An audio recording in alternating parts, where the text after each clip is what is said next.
Good afternoon, everybody. Welcome to this week's version of the Awesome Dynamic Show. I'm Terry Levin. I am our Director of Sales. I want to take you around and introduce you to everybody who's joining us today. We have our owner and president, Paul, with us today. We have Blake, one of our Amazon experts slash world traveler, who's back with us this week. We have our marketing man, Phil, with us today. And of course, Tim, who is our Amazon expert and runs the show for us here. So we're going to go get into a topic. We have a great topic today. This is a topic that I talk about with potential clients and clients every single day. And there's a bunch of new changes happening in this world. So FBA, Fulfilled by Amazon, is the subject. And I'm going to get it right to Tim so we can get things started. Tim, have at it. Great. Thank you so much, Terry. Yeah, so today, back by popular request, is we're going to go over the FBA fees that you're going to encounter by using the FBA program, because there's been a lot of updates and changes to the program that are going to take place next week. So we're going to do an overview of the general changes that you're going to see, the detailed changes in fulfillment and storage fees, other FBA fees, not necessarily changing, but a good overview of everything that is going to be changing. Then we're also going to be doing a couple of examples that will let us kind of get an idea of what kind of fees we can expect for different kinds of items. And then we'll open up the floor for any questions and answers that you may have. But remember, at any time, just use that box over to the side of the webinar to ask any question you want. We are here and available to do that. So without any further ado, let's launch right into the overview of the general changes that we're going to see on here. So first is going to be overview of the FBA fee changes. So first of all, I want to just kind of recap and say that the overall goal of Amazon making a lot of these changes is to simplify, consolidate, and realign all the different fees that you have at Amazon. So it's really good in some respects. Sometimes it's not so favorable in other respects, and we'll kind of go over and show you how that all is going to take place. But first of all, before, Amazon would charge basically different, the fee is broken out into three different items. It's the order handling, the pick and pack, and weight handling fees. Instead of being separate fees, they're all kind of combined into one fee now. So that makes calculating your fees a lot easier now. There is an extension of the fulfillment fee decrease. Before, the decrease during the holiday season only happened in November and December, but this coming year, they're actually going to extend that fulfillment fee decrease to October as well. So that's kind of nice for holiday season sales. There is an increase to media fees. It used to be that there was a lower media fee whenever you sold a book, movie, video game, or video and DVD. But this time around, they actually are more or less charging the same as any other category. So that's one of the downsides to the changes, is that it's going to be a higher fee for media, and it's basically now the exact same as every other category. The other thing is there were some zero fee fulfillment opportunities where if your product costs more than $300, Amazon didn't charge you any FBA fees in certain categories and certain size tiers. Amazon has eliminated that, and there is the more increased flexibility when it comes to using inventory placements. So Amazon is making a big change. Last year or so, Amazon has more or less dedicated one single warehouse to where you send your inventory when you send them into Amazon. When you send it into Amazon, Amazon is always traditionally before that more split up your shipments to go to different parts of the country so your inventory is more dispersed amongst its fulfillment network. But the inventory placement is going to be something that you have to pay for going forward. I believe I think that does start next week as well. So the dates that all this is going to be happening is going to be February 22nd, 2017. And some of the other things that are going to be changing are going to happen at the beginning of March as well. So Any questions on this before we start diving into the specifics of the fees and what they were and what they are now? No, Tim, I think this is great. Let's continue. Great. So here's all the important stuff. All right, FBA fulfillment fee changes. Amazon has two different size tiers. They have standard size and oversized. So let's go over the standard size fulfillment fee changes first. So prior to February 22nd, 2017, except for media, you kind of have a rough idea of how much it costs for different product sizes. So if it's a small standard size product from January to September, it's less than 1 pound, then you're looking at $2.56 to fulfill a particular product. November to December, it then was $2.53. So they gave you a little bit of a discount. Large standard size, which is what we find most of our products are, what most of our clients' products fall into, is 302 if it's less than 1 pound during January to September, and November to December, it's 288. Then if it's large standard size, 1 to 2 pounds, you're looking at 401 and 372 respectively. If it's over 2 pounds, then you have to do a little bit more extra math here, where you have to, basically start at $4.01 and then charge 39 cents extra for each pound over the first 2 pounds. So before, that's 256, the 302, 401, and then the the over 2 pounds charges, they were kind of split apart before. But now they are basically just giving you the one number. So it used to be like $1 for the pick and pack, $1 for the $1.06, I believe, for the order handling, and then a variable weight-based fee. So instead of having all three of those numbers to basically contend with, now if you see after February, sorry for the typo there, February 22nd, 2016, then 2017, then we're going to be seeing they're just going to give you the raw number. They're not going to split it apart by pick and pack, by order handling, and weight-based fee. So you can see January to September is $2.41, which is less than what it was before. And same thing with the October to December rate for the small standard size, less than a pound. It also is just a little bit less for anything large standard size. You can see a few cents less for the January, September. But here's where you really see an increase in the fees.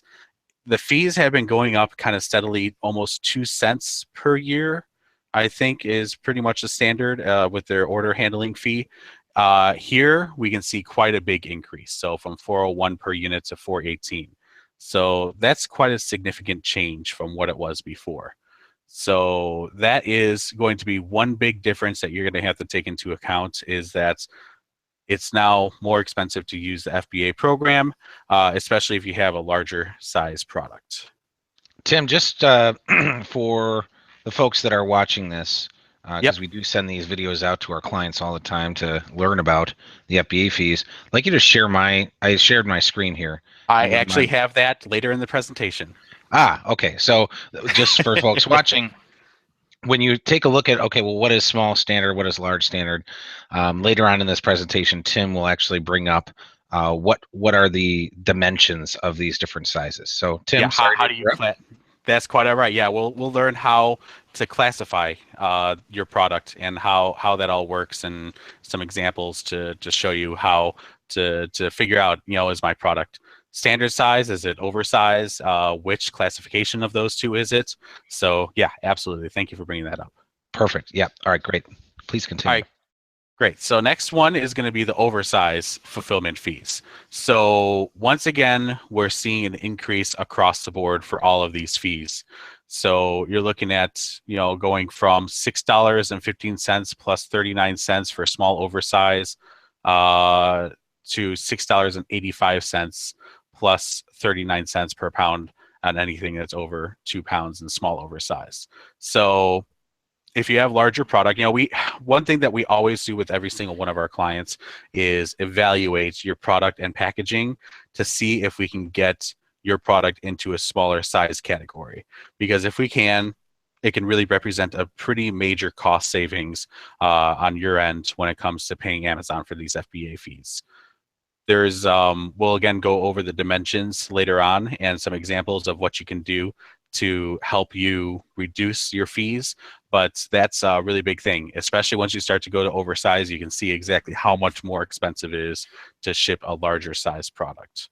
So I don't think I have to go over every single one of these changes. It's pretty self-explanatory here.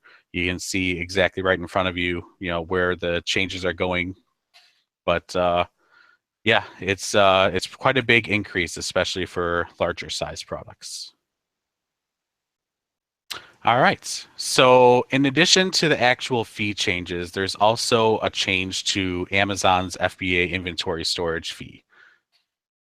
So once again, it depends on if your product is standard size or oversize, but in general, pricing is going up, especially for standard size. Oversize, this is the one good thing about oversize, is that as you can see, your price per cubic foot actually does not change whether you're from before to now. So you can see effective March 1st, your oversize price per square foot is exactly the same as it was before, but your pricing for anything that's standard size is going up. Looks like 10 cents respectively on both sections. And I also want to notate here that while Amazon reduces now every year your FBA fulfillment fees whenever during the holiday season, you can see here that Amazon actually increases storage fees during the holiday season. So that is something that you really want to make sure. Amazon really wants to make sure that you only send in inventory to FBA that is actually going to sell during the holiday season. So that's an important point to kind of keep in mind when you decide to use Amazon to store all your inventory. Okay. The other thing that is changing, and I kind of hinted at this at the beginning as well, is the way that Amazon does their inventory placement. So currently, when you are creating an FBA shipment, Amazon has more or less been having all your inventory go to one location, but Amazon is going to be going back to the model where Amazon will be splitting up shipments to go to up to 3 different destinations when you're creating it. So for some sellers, this is a real big pain in the butts, and you might want to consider paying Amazon a little bit extra for your shipments to have them place the inventory for you so that you only have to send to one destination. Or let's say if they say that they want to send to 3, you can say, no, I only want to send to 2 instead. So there's some fees associated with doing that, and I want to go through with you and show you exactly what those fees are. So it took me a little while to understand this chart. This is more or less what Amazon provided to sellers so that they can understand these different fees. But basically, these prices that you're looking at is a per unit or per item fee. So the way that we read this is we basically start from the left. So when you create a shipment, Amazon will give you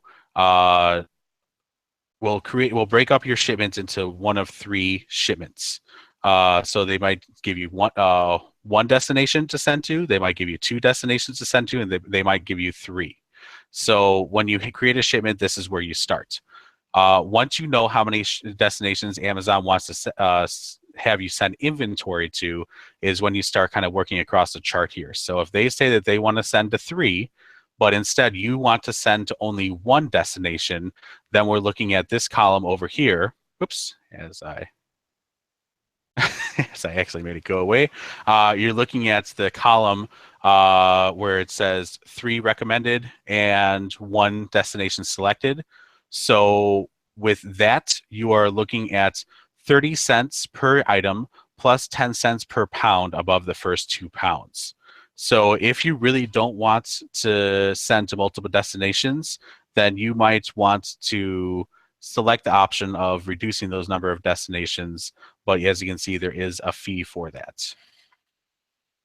So I don't know if we can give you another example here. Let's say if Amazon recommends that you send to 2 destinations and you have oversized items that you only want to send to 1 destination, then you're looking at 70 cents plus 20 cents per pound above the first 5 pounds for each unit.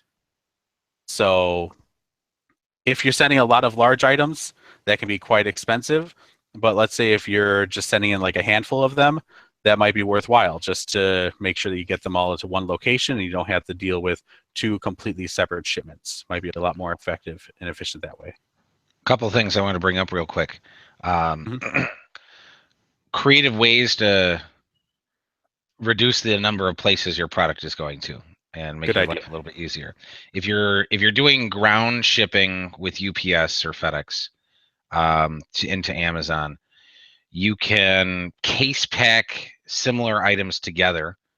And those case packs don't need to be how they come to you. So if you have a manufactured, you can actually make up whatever case pack you want. So you could have a case of 27 and then another case of 22 and create two separate FBA shipments if that's how everything kind of fell into the boxes that you packed ahead of time. That's one way to not have them start splitting things up into 3 warehouses because you only have 2 boxes. You just have to do 2 separate FBA shipments when you're creating them in the account to be able to say, well, I only have 27. They're all in one box. And because it comes in a case of 27, you can only make me send it to one place. So that's one creative way. If you have things where they're not going to make you split it up into 3 different boxes, one creative way to force them to have you send to 1 warehouse rather than 3. Of course, when you do LTL with pallets, if you only have 1 pallet, they can only make you send it 1 place. And then with full truckload, obviously, 1 full truck can only go 1 place.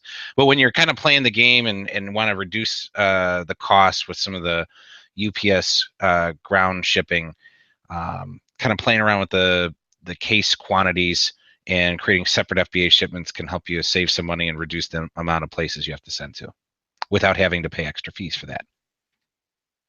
It's a very good point, Paul. Yeah, that's something that we do with a lot of clients is figure out more effective ways to be able to creatively do these shipments, and yeah, it's very powerful.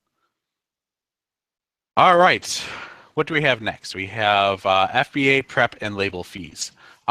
This actually might be a good time for us to take a little bit of a break because this is not necessarily new information, but this is good information for us to go through as kind of a recap of everything that Amazon will charge you. So I think what I will do is hand this off to Terry to kind of talk about Awesome Dynamic a little bit. So over to you, Terry. Thank you, Tim. Thank you very much. Appreciate it. I wanted to just take a quick little run through our website quick and make sure everybody who's watching us today understands some of the things we can offer. And of course, by now you've realized that we are in the Amazon consulting business. Whether you're new to Amazon, looking to get started, existing on Amazon, and trying to increase your sales, whether you'd like us to just help you learn about Amazon or whether you'd like us to manage your account completely, we have options for everybody, and we don't use a cookie counter plan. We're going to design something that makes you comfortable and gets the job done for you. So we take care of that for you. We also do website design, and our websites are all going to be responsive, so they're going to look good on any type of device that you will look at them on. And once we have a good website for you, we can help you with some search engine optimization to drive some new targeted customers your way. So anyway you want to engage with Awesome Dynamic, we are going to drive those new targeted customers your way and dramatically increase your sales. That's really what we're all about, and we'd love to talk to you when you have an opportunity about that. I can be reached at 800-238-1811 or Terry at awesomedynamic.com. I look forward to speaking with any of you when that time is right.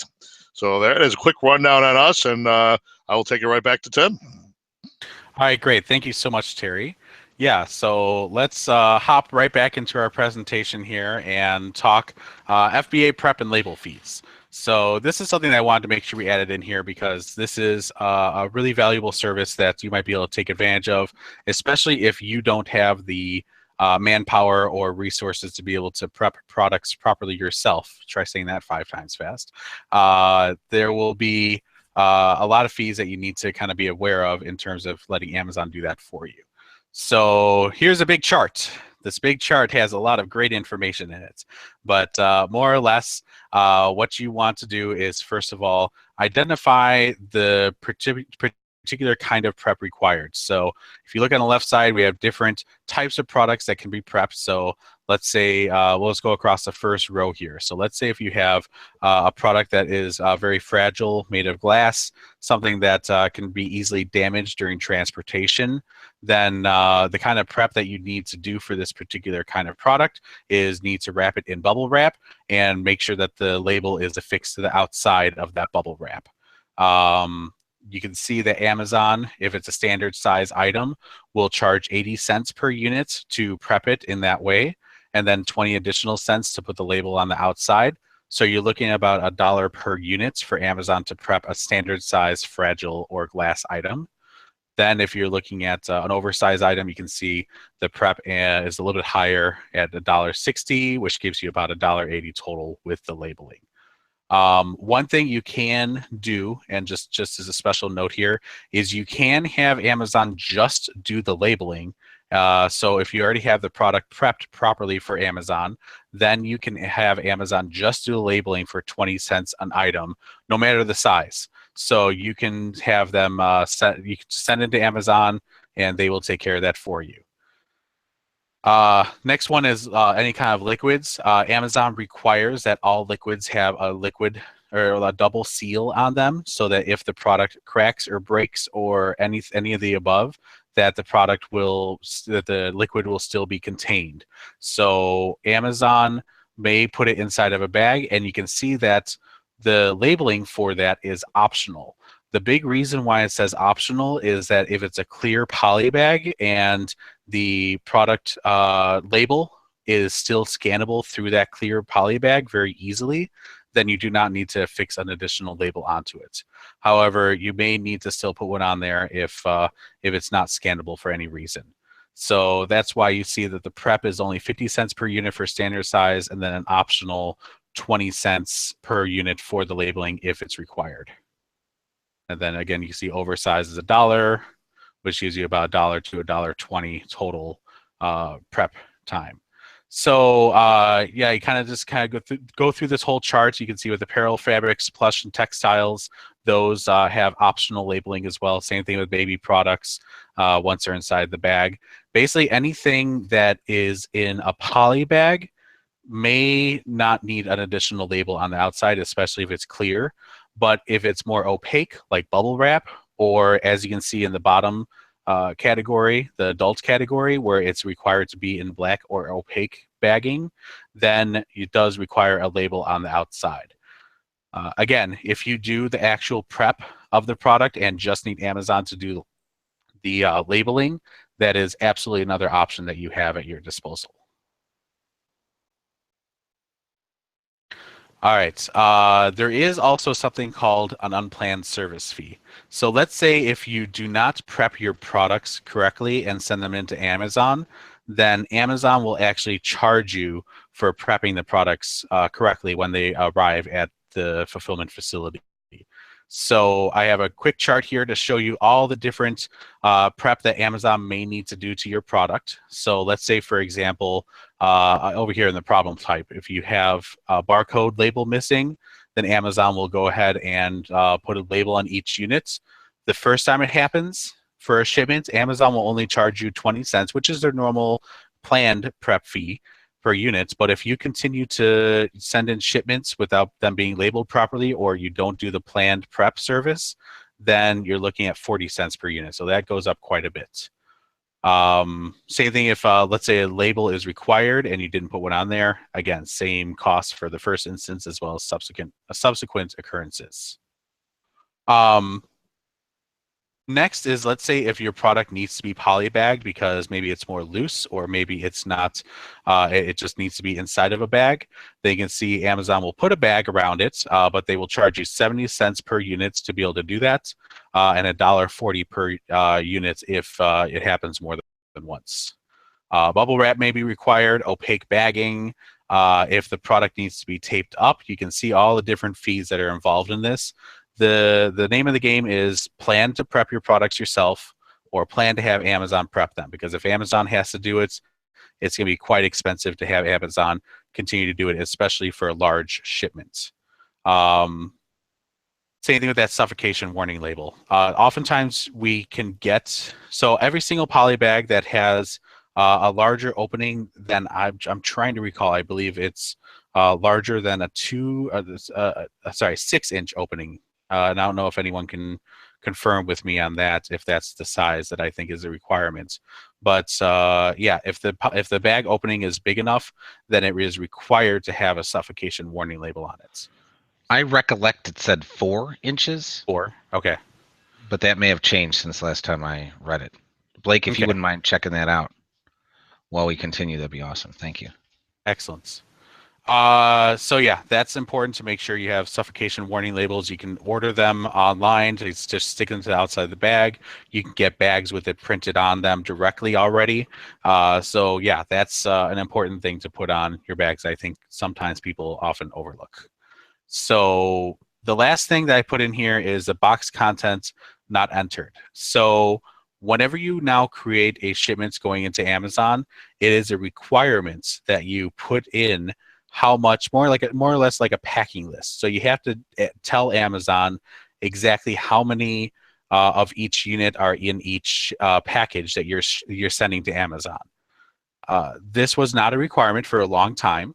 Amazon has then made it a requirement. They call it box content information. So if Amazon does need to do that, if you do not do that, Amazon will charge you a manual processing fee, which is on the order of 10 to 15 cents per unit. So that can be quite an expensive little overlook if you don't do that correctly for your shipments. And the reason why it's the first instance and subsequent occurrence, that has to happen every single time. Amazon doesn't make any exceptions for the first time. And the difference between the 10 and 15 cents is when you send it in. The 10 cents is during the majority of the year, whereas the 15 cents is during holiday season. Because Amazon can't be spending all their time counting all your, recounting all your units and, making sure it all matches up on your behalf. And if they have to do that, then you can see it's a little bit more expensive. So I don't know if Blake was able to find that answer yet or no. Not yet. I have not. Okay, great. That's all right. We'll check in a little bit later and see if we can get that information out.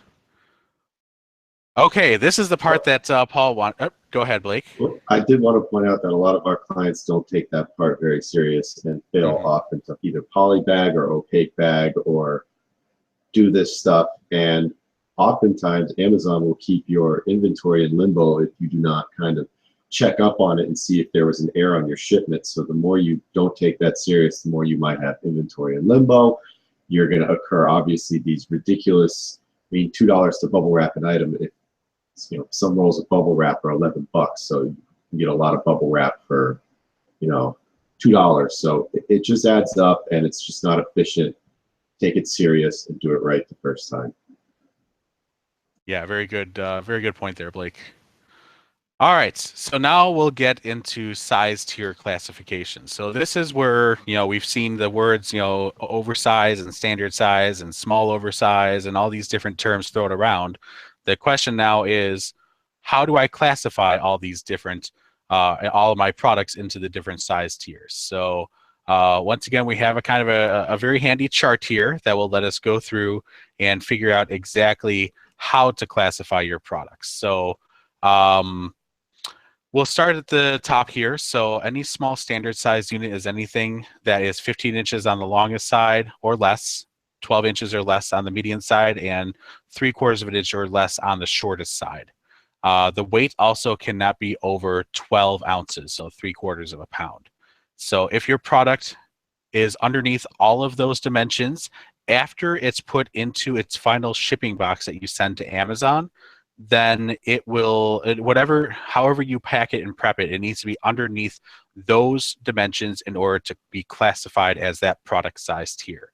People oftentimes think that it's just the size of the product itself, but let's say if it's a fragile product, something that is not going to survive on its own when it gets shipped out to the customer itself and doesn't pass Amazon's 3-foot 5-point drop test, then you will need to put that product into a box or something that's going to protect it in accordance with Amazon's prep guidelines.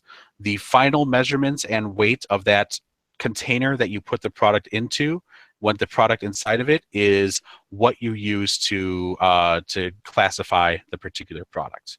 So I wanted to make sure that's very abundantly clear on this. And it looks like Paul wanted to comment on that possibly.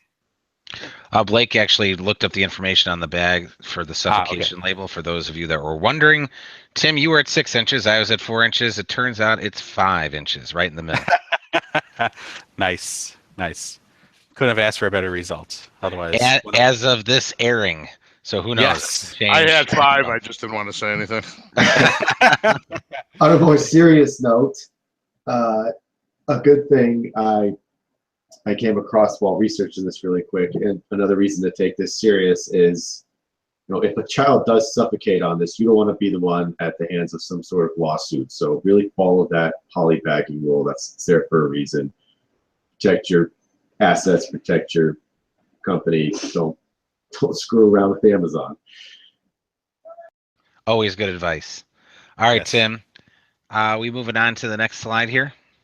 Not quite yet. I wanted to just reiterate one little point on this particular chart here. A lot of people want to know, so for large standard size, one thing that we ran into is we had one client who had ordered a box for their particular product, and the dimensions of the box, and I'm going to put dimensions in quote, was 8 by 8 by 8. And the box wasn't that big, but because the dimensions that the box was quoted in are the inside dimensions of that particular box, which meant that the outside dimensions of the box were bigger than 8 inches on all sides.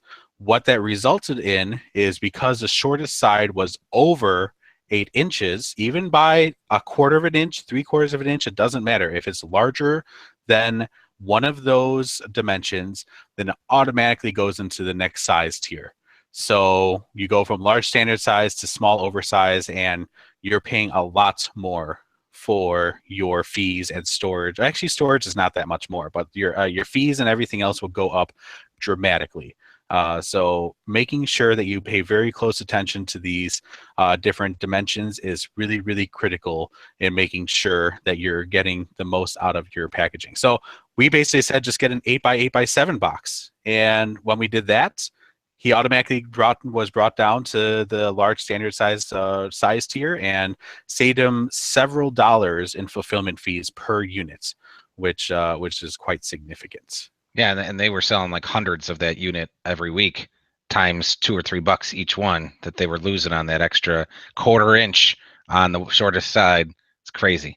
So that can happen. The other thing that I should mention here, great. I'm glad you brought that story up, Tim, because that is so important to pay attention to. What is the external dimension of the box, and actually measure it yourself. Amazon will pull your product off the shelf and do spot check measures to make sure that those fees are correct. And sometimes those human beings that take the products off the shelf to check them make mistakes too. So one best practice that we recommend is checking the dimensions of what Amazon has in their system against what is true in the real world, to make sure that you're not getting overcharged on fees. Because I mean, they could be pulled out at any time. They'll just make an adjustment on the product, and you could be paying a higher fee and not even know it. So going through and auditing on a quarterly basis would be a wise course of action to make sure you're not paying more than you should be. Amazon's not going to let you know that they made a mistake. You have to find them. That's absolutely true. And if you ever do run into those situations when you open a case with Amazon, just a little tip is to request what's called a Cubiscan, Cubiscan. Cubiscan is basically a machine that has lasers that they just put the thing into, and it just measures the dimensions of the product in an instant. So it's usually on like some kind of conveyor belt that just measures it as it runs by, or as it goes by. So you put in that request, Amazon will remeasure it and will let you know the results. So, and then length and girth. I don't remember the exact calculation for length and girth, but it's basically the girth is the measurements around the entire packages on the shortest 2 sides, and then you also add the longest side to it. So let's say if you have an 8 by 9 by 10 product, your girth is the 8 plus 9 plus 8 plus 9, and then you add on 10 on top of that. So there's a whole calculation that you have to use to figure out that girth of a particular product. But that's something that I think a lot of people just don't know how to calculate that. And the girth, Jessica just reported to me because she had to run the calculation. It's shortest side plus median side times 2 gets you the girth. Yes. Yep. Perfect. All right, great. So that was how we classify everything. So now that we know all that we know about all the different FBA fees, why don't we go ahead and do some quick examples here of different products and different categories, how they size up, and what kind of fees you can expect from them. So the first product example that I have is, let's say, a mobile device case, something that's only 13.8 by 9 by 0.7 inches. So it's a rather small item. The outbound shipping weight, after all the packaging and everything is all taken into consideration, is 1 pound. And the size tier of the product is small standard size, because the outbound shipping weight is 1 pound, but the weight of the actual item is less than 3/4 of a pound.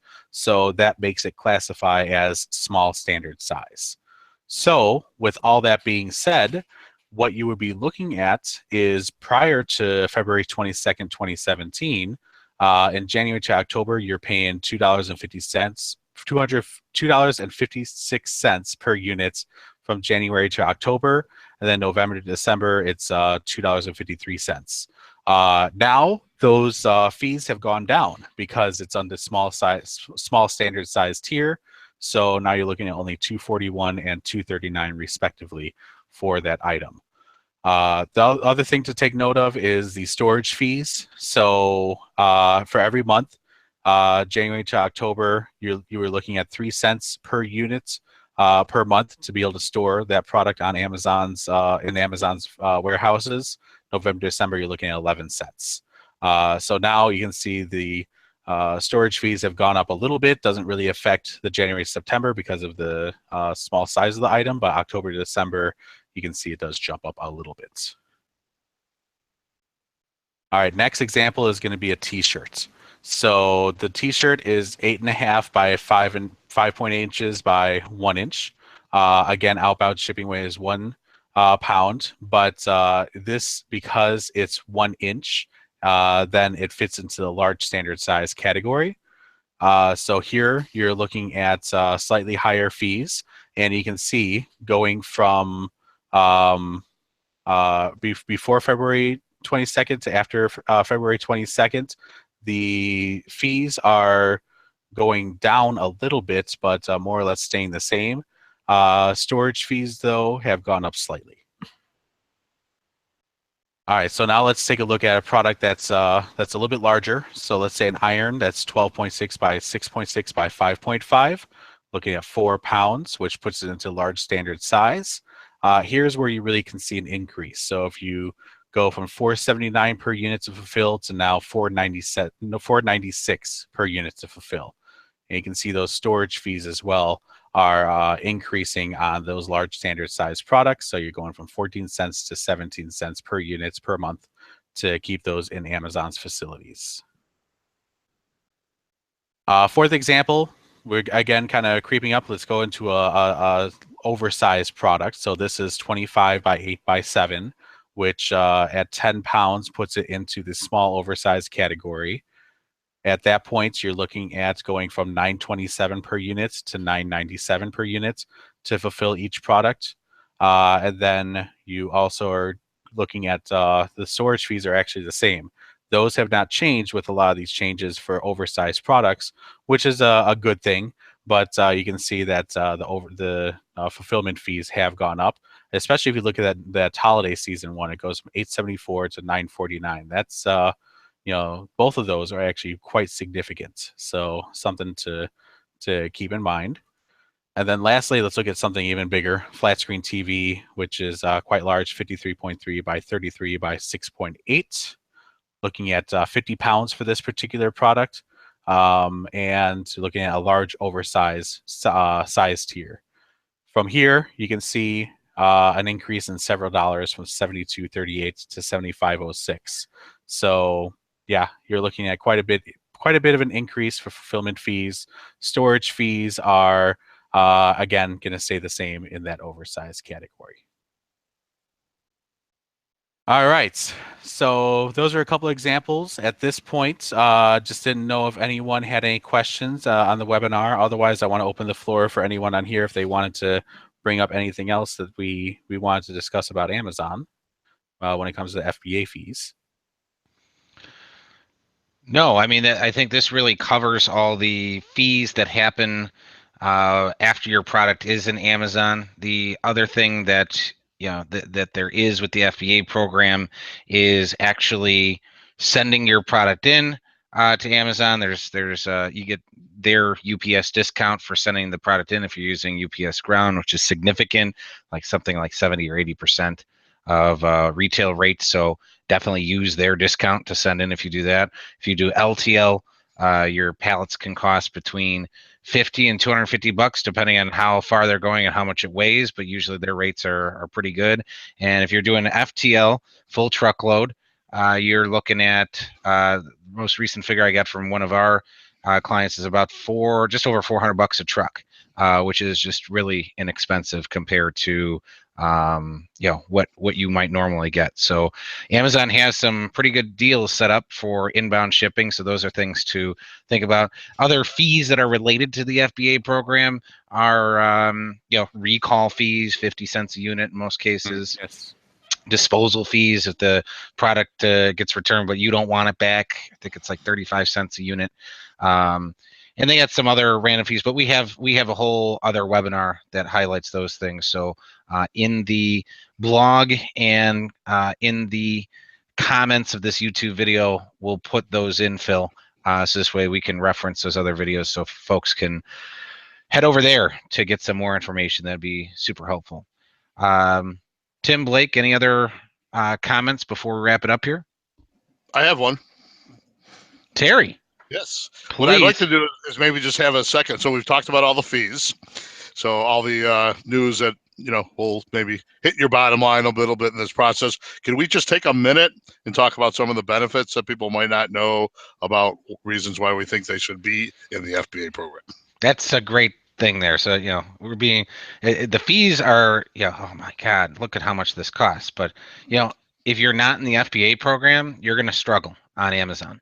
So typically, the average is 30% increase in sales going from non-FBA to FBA. So that's huge. We typically see much higher percentage increase in that. Being an FBA allows you to win the buy box when you're competing on products, or even when you're on your own product, it allows you to attain the buy box almost instantly. You also get all the advantages of FBA, such as people who don't want products that take more than 2 days to get to them. There's a lot of folks that go on Amazon, they click that little Prime button, and basically anything that isn't 2-day free shipping doesn't show up. So you could be filtered out by not being in the program. Also, Amazon's doing some really cool things with the FBA program. They're talking about this drone delivery. Some markets, they have same-day delivery or one-day delivery. They're talking about, within hours, you can get your product on Amazon in certain markets. So they're doing a lot of really cool things out in the world. And being an FBA means you get to be a part of all that. And your products get to be a part of all that. So if you don't get into the FBA program, you don't get all those benefits. I'm sure I missed a couple, Tim. Can you think of anything else? Benefits Customer service. Yes. They take responsibility for all sorts of stuff. Go ahead and elaborate on that, Tim. Yeah, so I was going to say that, I'll switch it to me. Customer service is another really big thing. So if a product is not delivered on time, if a product is missing or damaged during shipping, Amazon takes responsibility for the entire fulfillment process.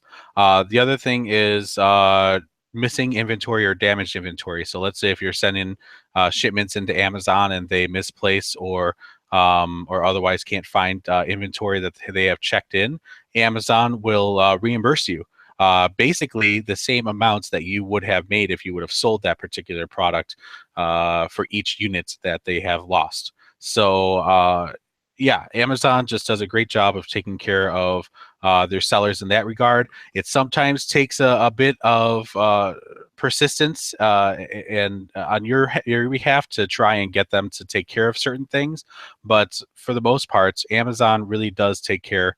They're going to be taking care of the customer, which means that they'll take care of you in terms of not needing to follow up and do all that yourself. All right. So I didn't know if there's anything else we wanted to cover today. I think that's about it. Yeah, I think we got it all wrapped up here. Terry, Excellent. Well, you do our wrap up? I sure do. All right. Well, I want to thank everybody for coming today, and I hope you found this information valuable. Wanted to just mention that if you did find it valuable, feel free to head over to our website at awesomedynamic.com. You can scroll down to the bottom and leave us a 5-star Google review. We would really appreciate that. It means a lot to us and our business to have you do that. So that's something we would definitely appreciate you taking the time to do. Again, we can help you with any Amazon issues that you have, getting started, improving your position, running the operation for you. You name it, we can take care of it for you. We also take care of websites. They're all going to be responsive.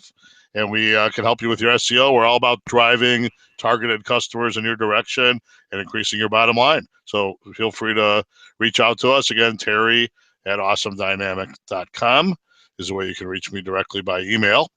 And anything I missed, guys? Awesome list. Oh, there you go. That's right. Sign up for our awesome list. Thank you. And you'll be able to be kept up to speed on everything that we have going on. So you won't miss any of our events or information on our website. Also, there is a tab at the top of our website. You're able to look at our past webinars. If you're interested in doing that, you'll find a lot of great information there. And last thing I think I should say is our phone number. Again, it's 800-238-1811. Give me a call. Love to talk to you about your situation, how we can help you with your business. And I think that sums it up. So everybody say goodbye, and we'll see you next time. All right. Thanks. Adios. See ya.